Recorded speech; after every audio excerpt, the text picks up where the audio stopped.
Tamang paraan sa pagbiyahe ng mga biik na ating bibilihin para gawing fattener.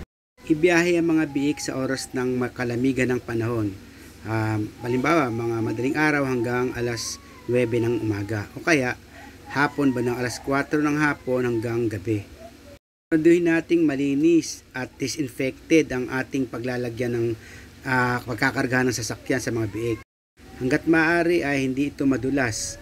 Kung merong available na ipa o kaya dayami, lagyan natin to para maging komportable ang mga biik at hindi sila madudulas.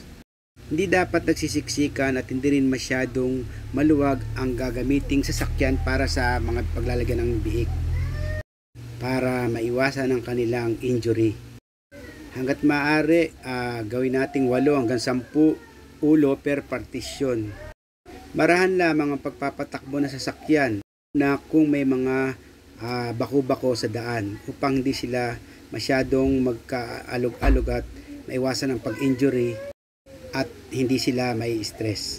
Mas makabubuti, huwag pakainin ng mga biik bago ito biyahe at pakainin na rin, pa-injection na lang ng food supplement gaya ng multivitamins at iba pang vitamina at siguraduhin na may electrolytes, anti-dehydration.